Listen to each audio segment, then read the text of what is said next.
ہو جب تک یہ منبر نور سجا ہے آپ بیٹھے ہوئے ہو مصطفیٰ کی زبان کے مطابق یہ جگہ جنت کی جاری بنی ہوئی ہے۔ جلسے کا سب سے بڑا فائدہ یہ ہوتا ہے کہ یہاں پہ بیٹھ کے کوئی گالی نہیں دیتا، چغلی بھی نہیں کر رہا، غیبت بھی نہیں کر رہا، لگائی بجھائی بھی نہیں کر رہا۔ جتنی دیر یہاں بیٹھا ہے سبحان اللہ، الحمدللہ، ماشاء اللہ، اور جب جب یہ کلمات ادا کرتا رہے گا جنت میں جانے کا سامان ہوتا رہے گا۔ جنت چاہیے سب کو، نہیں چاہیے؟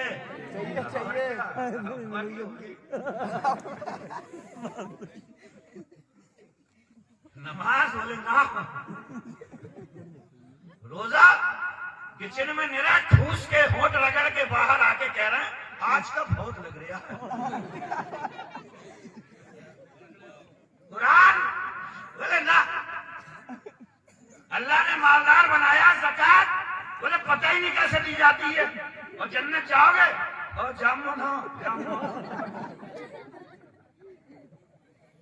بھیا جنت بنانے والا قرآن میں فرماتا اعدت للمتقین، ہم نے جنت پرہیزگاروں کے لیے بنائی ہے، جو اس سے ڈرنے والے ہیں، اس کی خشیت دل میں رکھتے ہیں، اور جو اس سے ڈرے گا وہ 5 وقت کی نمازوں میں بھی نظر آئے گا۔ 11 مہینے اس نے چھٹے کھلایا، 1 مہینے کے لیے رمضان کے روزوں میں اس کے لیے رکے گا بھی۔ اللہ نے مال سے نوازا ہے تو غریبوں کا حق بھی نکالے گا۔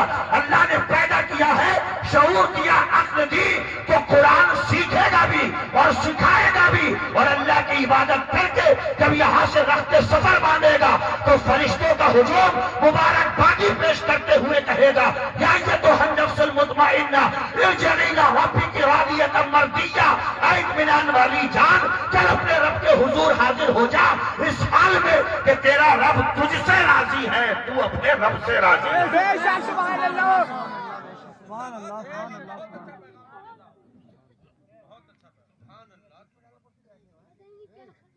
دیکھو 2 ہی طریقوں سے گزرے گی زندگی، یا تو اس کی مان کے گزارو یا اپنی منمانی کر لو۔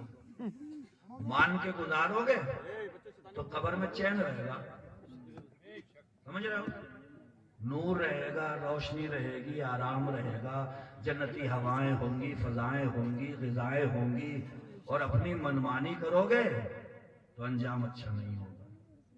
بزرگوں نے ایک جملہ بہت بھاری لکھا ہے، فرماتے ہیں زندگی رمضان کی طرح بنا لو پھر آخرت تمہاری عید کی طرح ہو جائے گی۔ بے شک، سبحان اللہ، بے شک، سبحان اللہ، بہت بڑھیا۔ رمضان میں دل تو بہت کرتا ہے یار پیاس لگ رہی ہے پی لوں،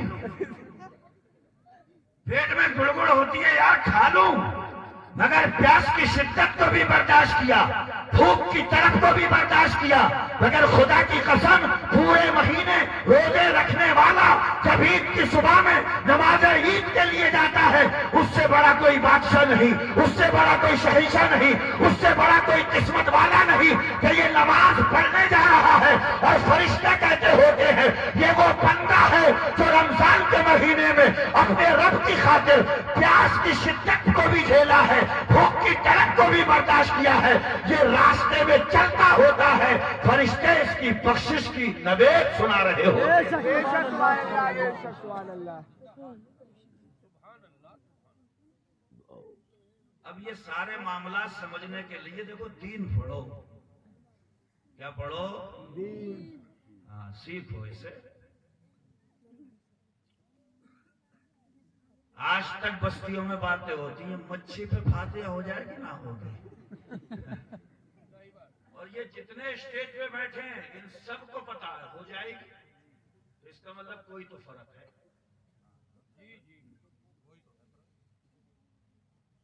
علم بڑی عظیم دولت ہے، العلم وسیلۃ الی کل فضیلہ، جہاں فضیلت ہوگی، شرف ہوگا، مرتبہ ہوگا، عزت ہوگی، بیک گراؤنڈ چیک کرنا اس کے پیچھے علم چھپاؤ۔ بے شک، سبحان اللہ، بے شک، سبحان اللہ۔ ہم نے دیکھا ہے بڑی بڑی ٹیڑھی گردنیں ہوتی ہیں لوگوں کی، لگتا ہے سریا پڑا ہوا نہ کسی کے سامنے جھکے، نہ عبادت میں جھکے، نہ سجدے میں جھکے، اتنی ٹیڑھی گردن، مگر وہ بھی نائی کے سامنے جا کے جھکی جاتا ہے۔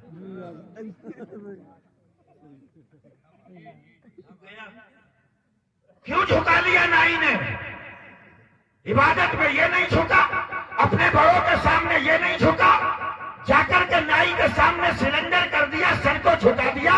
اگر چیک کرو گے تو صرف اس لیے کہ وہ بال کاٹنے کا علم جانتا ہے۔ سبحان اللہ، کیا جانتا ہے؟ بال کاٹنے کا علم۔ کس کا کمال ہے؟ ارے نائی کا نام، نائی جو کاٹنے کا علم جانتا اس کا کمال ہے، سمجھ رہے ہو؟ اب تو قوم کے لونڈے نائی کے پاس میں جا کر کے بھی فوٹو دیکھ رہے ہیں، پہلے بولے اے سی والی بنا دو۔ اچھا خاصا مسلمان کا بچہ تھا، پتہ نہیں کیا بن کے نکل لیا وہاں۔ ان اللہ لا یغیر ما بقوم حتی یغیر ما بانفسہم، اللہ بھی کسی قوم کی حالت اس وقت تک نہیں بدلتا جب تک وہ اپنی حالت خود بدلنے کے لیے تیار نہیں ہوتی۔ جگہ جگہ کے تمہیں تھک چکے ہیں ہنگامے، نشاط لذت خواب گراں بدل ڈالو، غلط روی سے منازل کا بوجھ بڑھتا ہے، مسافروں روش کارواں بدل ڈالو۔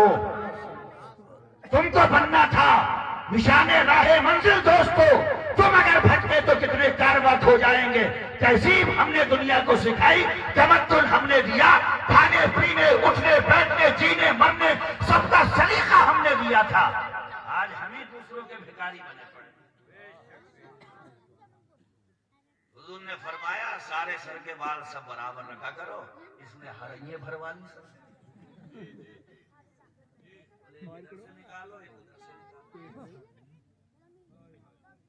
لباس کا اچھا خاصا طریقہ دے کر کے گئے تھے، اس کے ڈھچر بگاڑ کے رکھے۔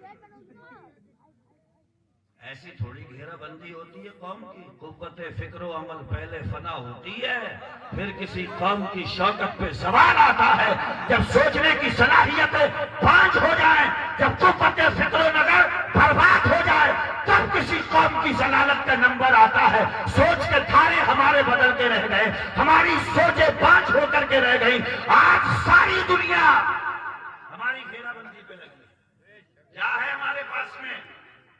کچھ نہیں ہے، مگر دنیا یہ جانتی ہے ان کے پاس میں سب سے قیمتی دولت ان کے سینوں میں جو مصطفیٰ کی محبت کا چراغ جل رہا ہے، اس کو بجھا دیا جائے۔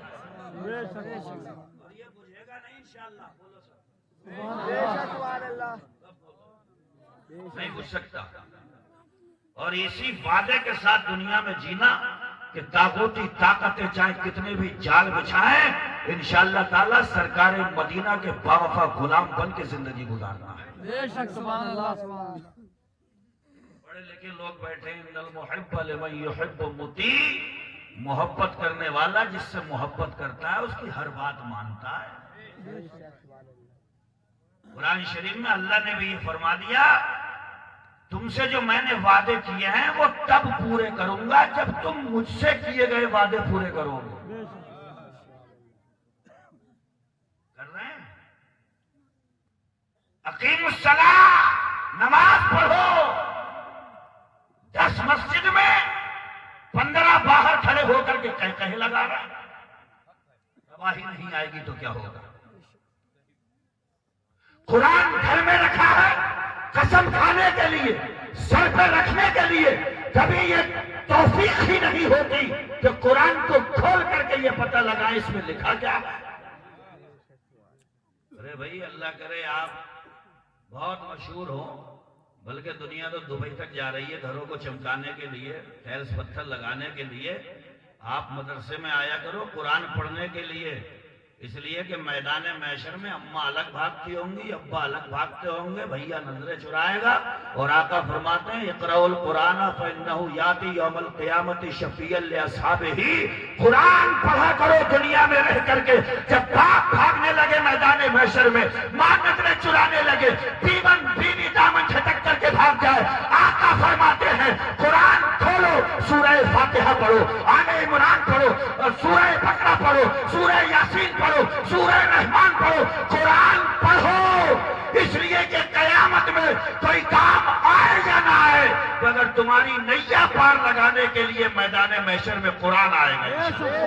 نعرہ تکبیر، نعرہ رسالت، مسلک اعلی حضرت، عظمت قرآن۔ اور یہ قرآن ہی ہے۔ انٹر کرتے کرتے کسی کو موت آ گئی تو ہم نے کسی حدیث میں نہیں پڑھا ہے کہ قبر میں اس کا انٹر پورا کرایا جائے گا۔ آپ نے پڑھا ہو تو ہمیں بتا دیں۔ بی اے کرتے کرتے موت آ گئی تو ہم نے کسی حدیث میں پڑھا ہی نہیں کہ اب قبر میں بی اے پورا کرایا جائے گا، مگر قرآن حفظ کرتے کرتے اگر موت آ گئی۔ کنز العمال کی حدیث سنیے، من قرأ القرآن ثم مات قبل ان يستظهره اتاه ملك فعلمه في قبره ويلقى الله وقد استظهره۔ آقا فرماتے قرآن حفظ کرتے کرتے موت آ گئی، قبر میں رکھ دیا گیا، ایک فرشتے کی ڈیوٹی لگا دی جائے گی کہ قرآن پورا کرواؤ اس کا۔ وَيَلْقَى اللَّهَ قَدْ اسْتَظْهَرَهُ، اور وہ بندہ اس حال میں اللہ سے ملاقات کرے گا کہ پورا کا پورا حافظ قرآن ہو چکا ہو۔ یہ ہے حافظ قرآن۔ اب تم انہیں اپنی بھاشا میں کہہ دیتے یہ تو حافظ جی ہیں، مگر مرتبہ بہت بڑا ہے۔ معمولی بات سمجھ رہے ہو؟ 55 سال کی عمریں ہو گئی، الحمدللہ سیدھی نہیں ہو پائی ہے۔ یہ 30 پارے سمیٹ کے بیٹھے ہوئے ہیں، بہت عظیم ہیں، قوم کی امانت ہیں، حامل قرآن ہیں۔ منتری مر جائے، سنتری گزر جائے، ودھایک رخصت ہو جائے، نہ زمین روتی ہے نہ آسمان، مگر خدا کی قسم جس دن ایک حافظ قرآن کا انتقال ہوتا ہے، زمین بھی آنسو بہاتی ہے، آسمان بھی آنسو بہاتا ہے۔ یہ ہے حفاظ قرآن۔ یہ علماء کا، آپ کا تو گاؤں ہی قریۃ العلماء ہے اور قریۃ الحفاظ بھی ہے۔ جتنا ناز کرو کم ہے، اللہ پاک نے بمن پورا میں اپنی رحمتوں کی برسات کی۔ بزرگوں کا کرم ہے، فیضان اولیاء ہے نا۔ میں سمجھتا ہوں بمن پورے میں تو کسی کو باہر سے نہ بھی بلایا جائے تو کئی جلسوں کا مٹیریل تو یہ سب اکٹھے ہی بیٹھا ہے۔ ایک سے ایک آواز، ایک سے ایک تقریر، ایک سے ایک خطاب، زبردست سب معاملہ۔ آپ بھی سیکھیے، اس لیے کہ مدرسہ نور الاسلام میں 20,000 کی رسید کٹا دینے کے بعد بھی آپ یہ نہیں کہہ سکتے کہ ہماری چھٹی ہو گئی۔ بات کیسے ہونا ہے آپ کو سیکھنا ہے۔ پلاٹنگ کر رہے ہیں، لکڑی بیچ رہے ہیں، کاروبار کر رہے ہیں، تجارت کرنا ہے، کیا مسائل ہیں تجارت کے آپ کو سیکھنا ہے۔ شادی ہونے جا رہی ہے، کیا مسائل، کیا حقوق ہیں میاں بیوی کے، یہ آپ کو خود سیکھنا ہے۔ یہ رسید سے کام نہیں چلے گا۔ جیسے کوئی کہہ کہ میں نے مسجد بنوا دی ہے، میری چھٹی نہیں، 5 ٹائم کی نماز پڑھنا ہے۔ پڑھو گے نہیں، ذمے سے اترے گی نہیں۔ اور یہ چند دنوں کا معاملہ ہے، زیادہ لمبا چوڑا نہیں ہے۔ بیٹی بیٹھ جائے، کرسی نہیں ہے، بیٹھ جاؤ۔ حضور فرماتے ہیں اعمار امتی بین 60 و 70، میری امت کے اکثر لوگوں کی عمریں 60-70 کے بیچ رہیں گی، تو 60-70 کے چکر میں ہمیشہ کی مت بگاڑ لیو۔ یہ پتہ لگا روڈ پہ کھڑے ہیں، الاؤ جلا لیا، اس کے چاروں طرف بیٹھے ہیں، بڑی بارش چلی جھالی جا رہی ہے، 2024 میں کون آ رہا ہے بھائی؟ ارے تمہیں کیا، تم تو یہ سوچو کہ ابھی مر گئے قبر میں رکھ دیے گئے، سب سے پہلا سوال ہوگا 5 وقت کی نماز کہاں؟ آپ سے پوچھا نہیں جائے گا کہ 2024 میں کون آ گیا، آپ سے یہ پوچھا جائے گا نماز کہاں ہے؟ تیاری کرو اس کی، احسان مانو ان مدارس اسلامیہ کا، یہ علم کی روشنی، قرآن کی آیات کے نغمات، یہ فاتحاؤں کا غلغلہ، یہ سب ان مدارس اسلامیہ کی دین ہے۔ خدا کی قسم، مصطفیٰ کی حدیثوں کا اجالا مدرسہ پھیلاتا ہے، قرآنی پیغامات کو نشر یہ مدرسہ کرتا ہے، حافظ قرآن کو اگر کوئی فراہم کر رہا ہے یہ مدرسہ کرتا ہے۔ ہمارا یار موسم بگڑ جائے تو ٹرین اپنے نردھارت سمے سے لیٹ ہو جاتی ہے، مگر یہ مدرسے کا تیار کیا ہوا مال ہے، آندھی ہو، طوفان ہو، موسم بگڑا ہو، مگر مسلح پہ وقت ہی پہ ہوتا ہے۔ اللہ اکبر۔